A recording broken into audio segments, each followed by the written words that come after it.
Assalamualaikum warahmatullahi wabarakatuh. Shalom, Om Swastiastu, Namo Buddhaya, salam kebajikan.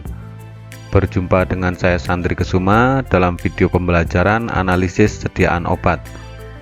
Topik yang akan kita bahas kali ini adalah teknik analisis kimia obat. Akan tetapi, pada topik kali ini kita tidak akan membahas tentang keseluruhan analisis kimia dari obat.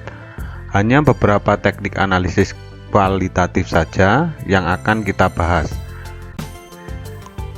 Tujuan dilakukan analisis kimia obat adalah untuk memastikan jenis obat dan bahan tambahan yang digunakan. Jadi, pada intinya, uji ini memastikan dan memberi jaminan bahwa sediaan obat tersebut mengandung senyawa kimia obat dan bahan tambahan yang sesuai dengan yang tertera pada etiket. Di dalam dunia kedokteran, terdapat banyak sekali senyawa obat yang digunakan. Akan tetapi, pada umumnya, senyawa obat tersebut merupakan senyawa organik. Oleh karena itu, pada umumnya, jenis-jenis pengujian senyawa kimia obat mirip dengan pengujian-pengujian yang dilakukan pada senyawa organik, sehingga tahapan-tahapan pengujian untuk mengidentifikasi senyawa obat juga hampir sama, yang meliputi uji pendahuluan, uji penentuan gugus, dan uji penegasan. Pada uji pendahuluan terdiri dari uji organoleptik, uji fisik, keasaman, dan penentuan unsur obat. Pada uji pendahuluan diawali dengan uji organoleptik. Uji ini merupakan uji sensori di mana pengujian dilakukan dengan menggunakan indera manusia sebagai alat utama untuk pengukuran yang meliputi rasa, bau, warna, serta bentuk fisik sediaan obat. Pada umumnya, bahan baku obat berwarna putih, berbentuk serbuk atau hablur, memiliki rasa yang pahit dan tidak berbau. Selain dari ciri-ciri umum tersebut, maka bila memiliki ciri organoleptik yang lain, dapat dijadikan sebagai petunjuk awal dari identifikasi senyawa obat. Seperti contohnya dipiridamol, yang merupakan serbuk hablur kuning, tidak berbau, berasa pahit, dan berbentuk jarum. Berikutnya ada menadion, yang merupakan serbuk kuning terang, tidak berbau, dan berasa pahit. Yang lain ada manitol, merupakan serbuk hablur putih, tidak berbau, dan memiliki rasa yang manis. Dan banyak lagi contoh-contoh yang lain yang dapat Anda lihat di farmakope. Uji pendahuluan berikutnya adalah sifat fisik yang meliputi kelarutan, titik lebur, dan titik didih. Seperti umumnya senyawa kimia, kelarutan senyawa obat pada beberapa pelarut seperti air, alkohol, dan pelarut lainnya juga berbeda-beda. Kriteria kelarutan tersebut dapat dilihat pada tabel berikut.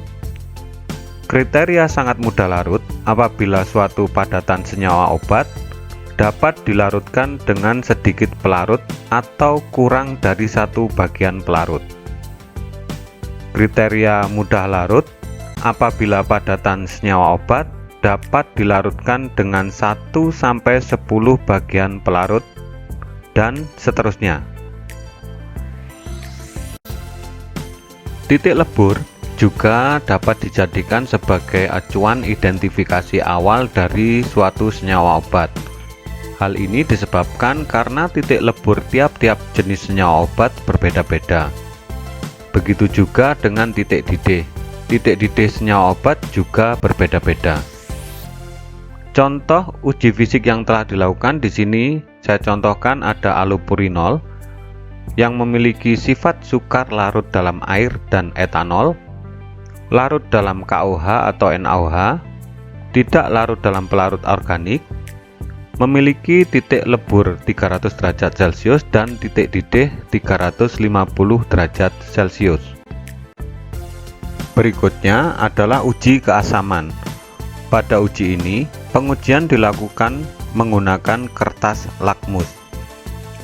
Senyawa obat bersifat asam apabila merubah kertas lakmus biru menjadi merah. Contohnya asam sitrat, asam askorbat, dan asam-asam karboksilat lainnya. Begitu juga sebaliknya, senyawa bersifat basa akan merubah lakmus merah menjadi biru, seperti contohnya efedrin, magnesium hidroksida, dan lain-lain. Tahap uji pendahuluan berikutnya adalah penentuan unsur. Pada uji ini bertujuan untuk mengidentifikasi unsur-unsur selain karbon, hidrogen, dan oksigen. Unsur-unsur tersebut adalah nitrogen, sulfur, halogen, dan fosfor. Pentingnya penentuan unsur-unsur ini karena keberadaan unsur-unsur tersebut sangat berpengaruh terhadap langkah pengujian berikutnya.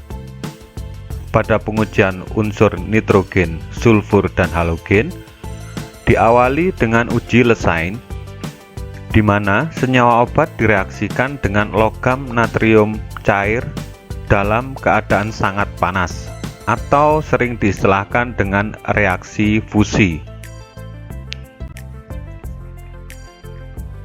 Pada reaksi ini, nitrogen dan karbon yang terdapat dalam sampel akan bereaksi dengan logam natrium membentuk natrium cyanida.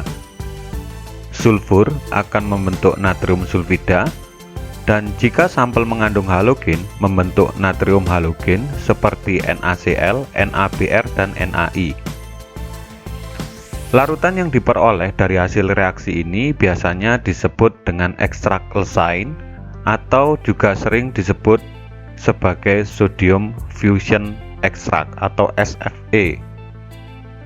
Selanjutnya, larutan SFE yang diperoleh dilakukan uji identifikasi nitrogen, identifikasi sulfur, dan identifikasi halogen.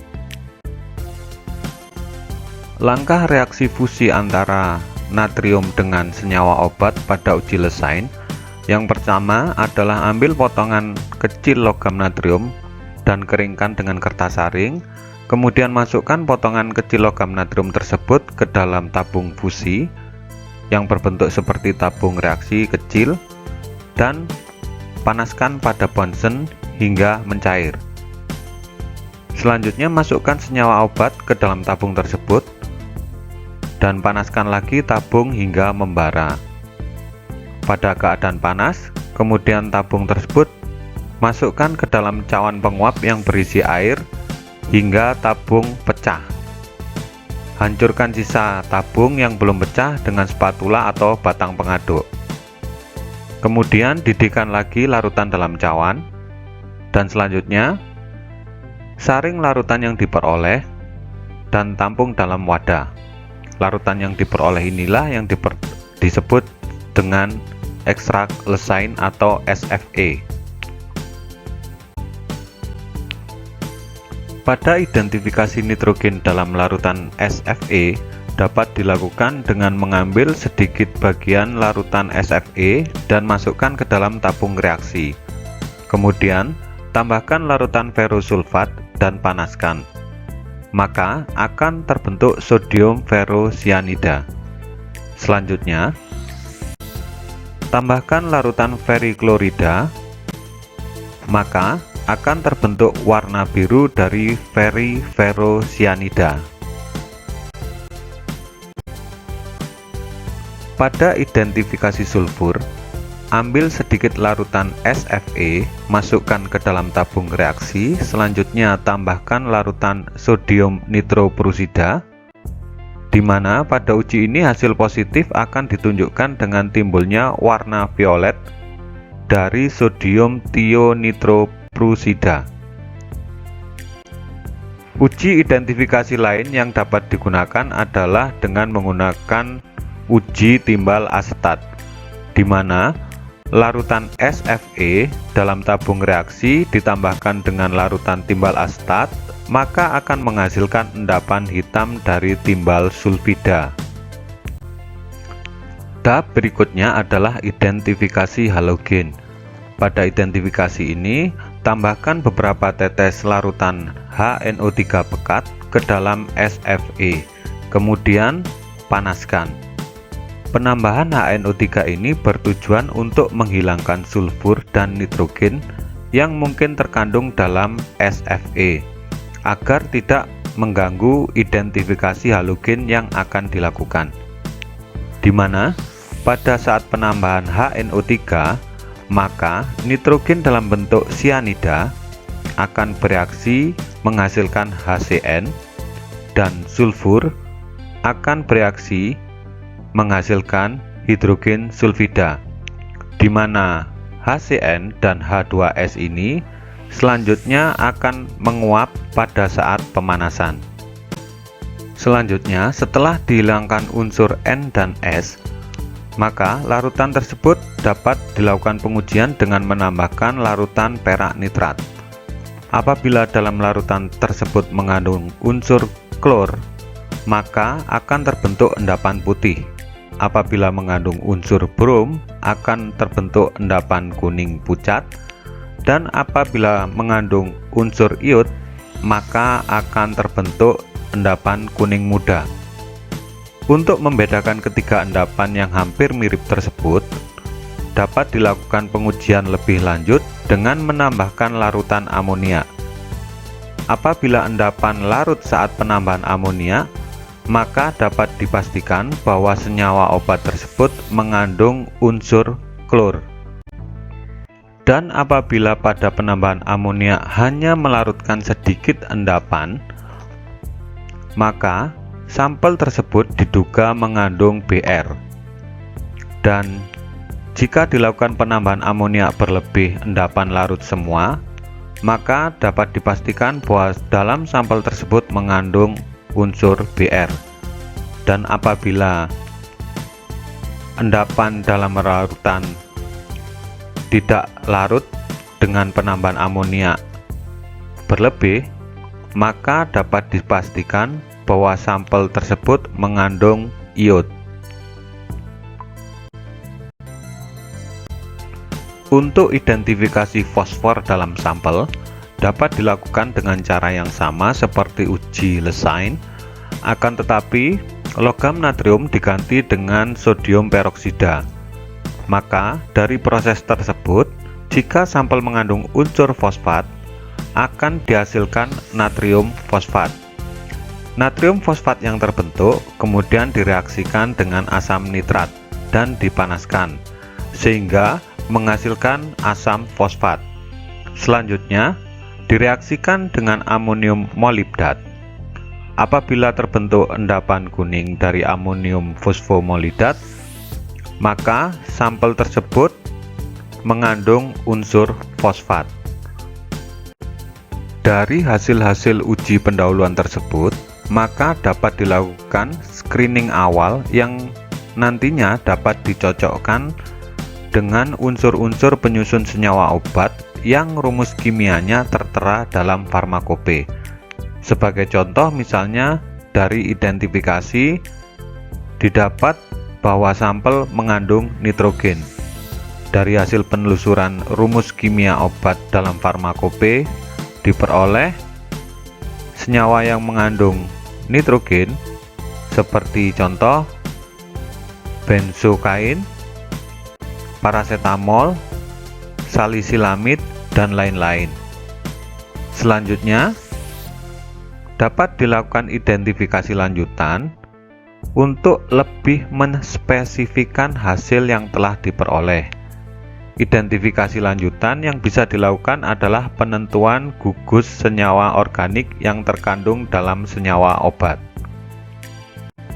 Beberapa gugus fungsional senyawa organik yang terkandung dalam senyawa obat antara lain golongan senyawa karbohidrat, golongan asam organik, golongan senyawa fenol, golongan senyawa alkaloid, golongan senyawa sulfonamida, dan golongan senyawa barbiturat.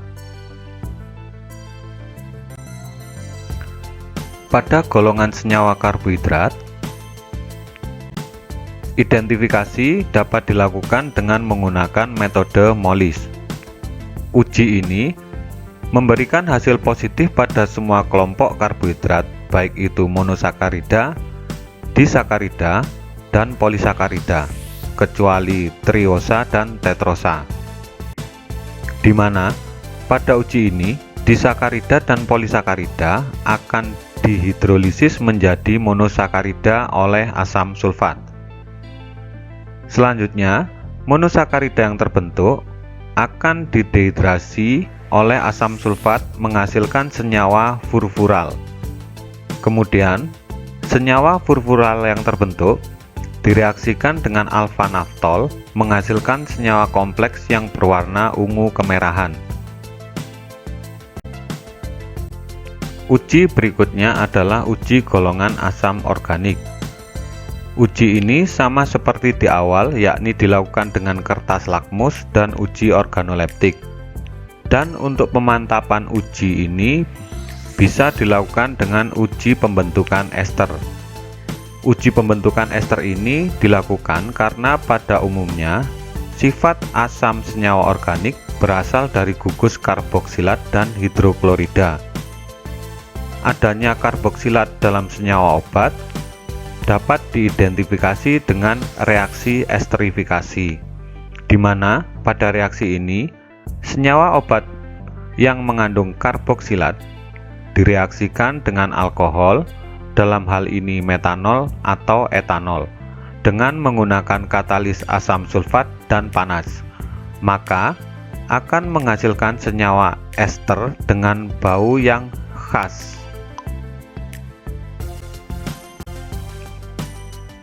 Selanjutnya adalah uji golongan fenol.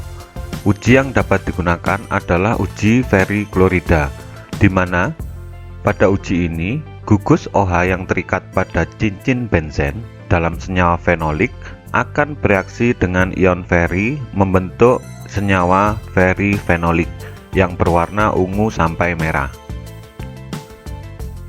Contoh senyawa obat yang mengandung gugus fenolik antara lain parasetamol, para aminosalisilat, asam salisilat, dan lain-lain.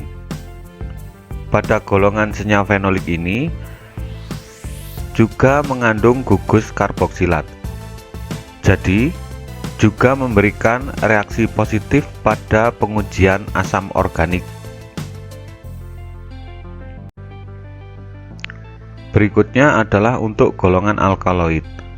Identifikasi pada golongan ini dapat dilakukan dengan pereaksi Mayer, di mana pereaksi Mayer ini terdiri dari campuran antara Hgi2 dan Ki, atau disebut dengan dipotasium tetraiodomerkurat 2. Saat senyawa alkaloid bereaksi dengan potasium iodomerkurat ini, maka akan membentuk endapan kuning.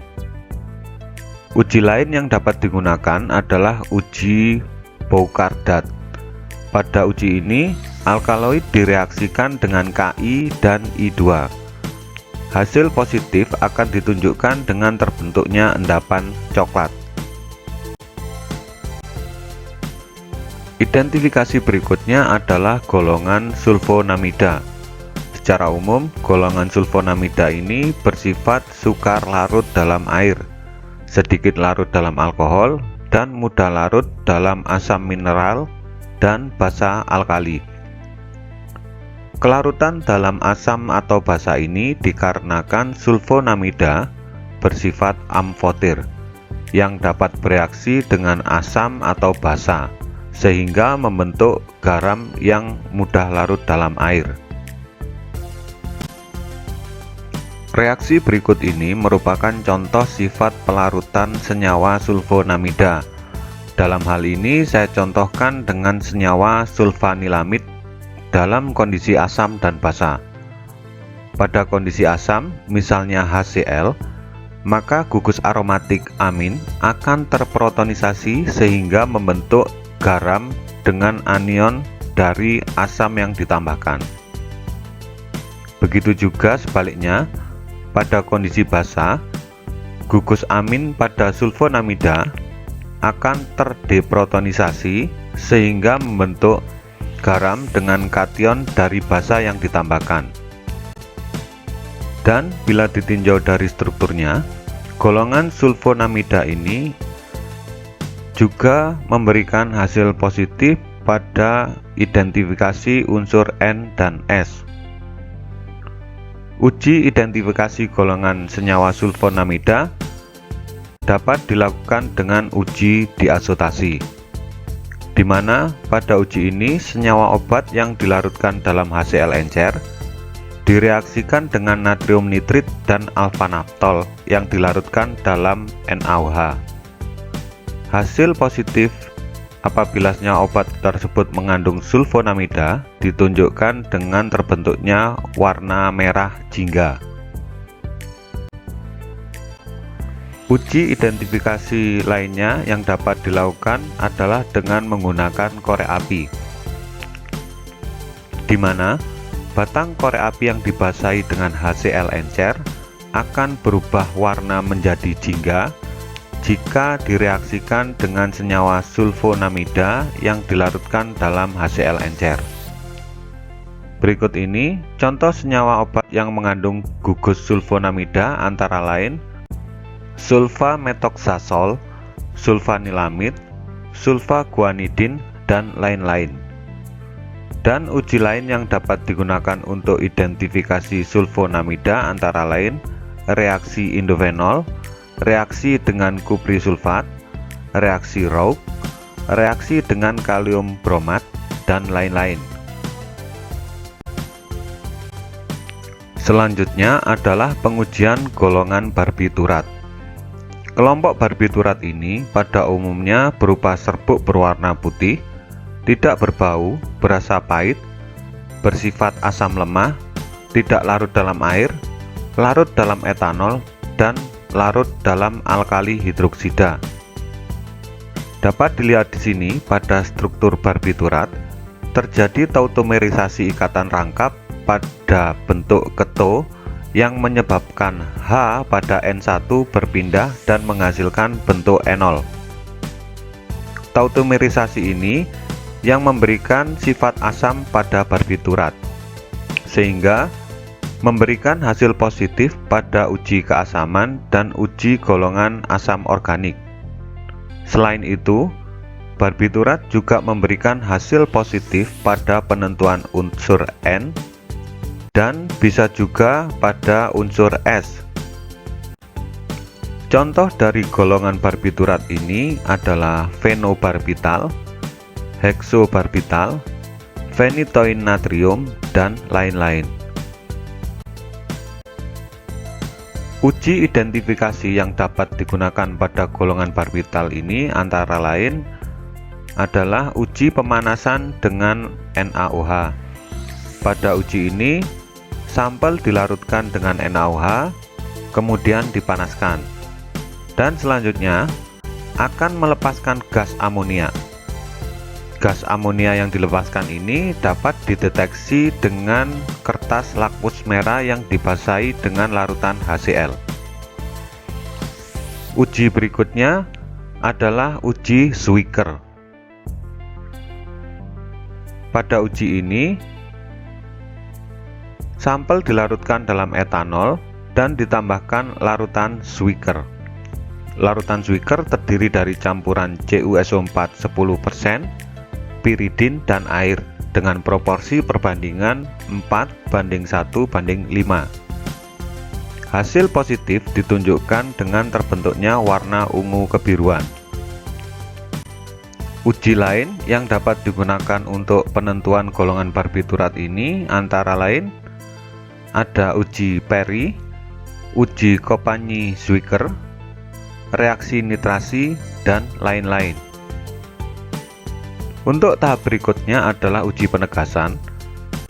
Untuk uji ini pada umumnya dilakukan secara instrumental.